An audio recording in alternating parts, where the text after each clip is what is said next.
A quick video out of my norm, but I'm a fix-it-all guy. I couldn't find anything on this K-Duo, and it's going to be a K-Duo G2 model K5600. It was a late night, 3 in the morning. I'm a coffee junkie. I went to go make coffee. My biggest complaint about this K-Duo is it still works if it's out of water, or it tries to work.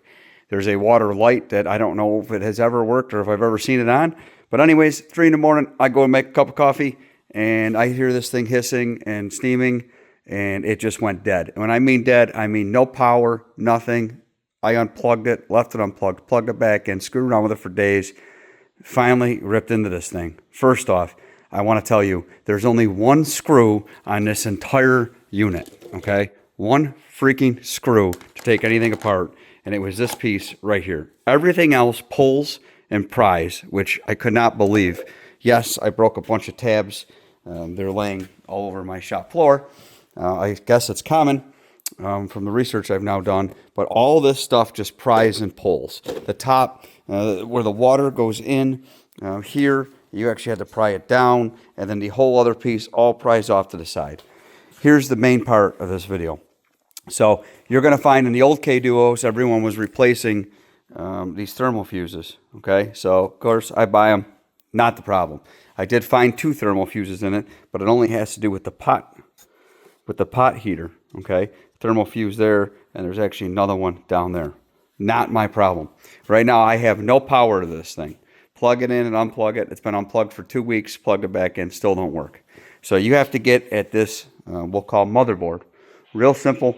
Once you get the pieces pried off, I don't even know if the bottom had to come off. I can tell you, you don't have to take this side off if anyone's telling you to do that. That is absolutely not necessary. All you have to do is take the water where it goes in, piece off, and then all that side comes off in pretty much one piece, as you can see. The board is really simple, okay? It's got 2 little tabs that hold it in there. The point is what you're trying to get is at that thermal reset. Right there. I'm trying to balance and do this all at once. I got no one else here. But that little white round circle you see in the center there, you need to take a paper clip and push that in. Let me see if I have a paper clip.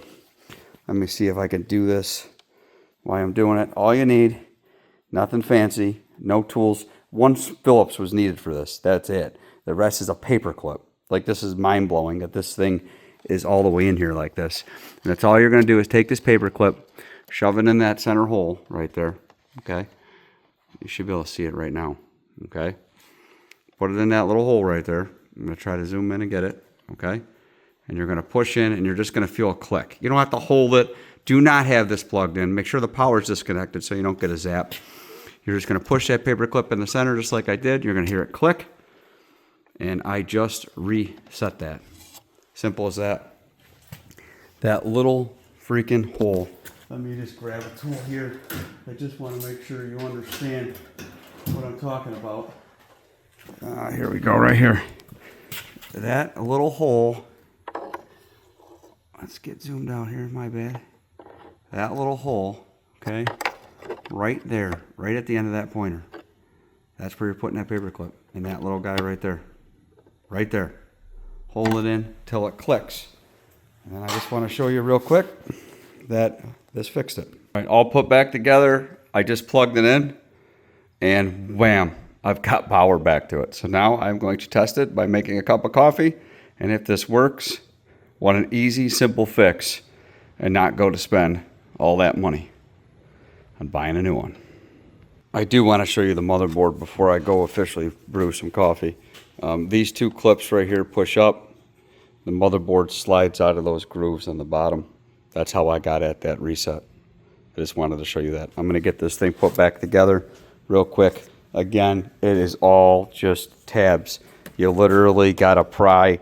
You sound like you're destroying it when you do it, but it is the only thing. While you're there, if you monkey with anything, make sure all your hoses are still attached. This piece can come out and make sure that's seated back on how it's supposed to be seated. Nothing like having more problems or causing more problems now that you're done. And we're just going to get this all put back together here. I don't know if I'm going to be able to do it for one hand, so I'll be back. Now that I got it somewhat seated back in, everything just pushes forward and it should all click back in.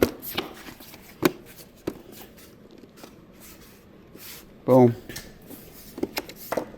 Boom. Now for the back piece. Again, make sure your water feeder is set in there okay. And this thing all just pushes down. Again, it's really hard to do it with one hand. Boom. Alright, and for our final test, we're just going to run some water. We'll go with a 10. It says to add water currently. Oh, it now sees it, so we're good. And boom. And I can already tell you we're back in business. Wow. What a simple fix. Guys, don't forget to hit subscribe. Nate here at the Rebel Liners. And thumbs up from the little guy. And it's fixed. So make sure you check us out. Thanks again.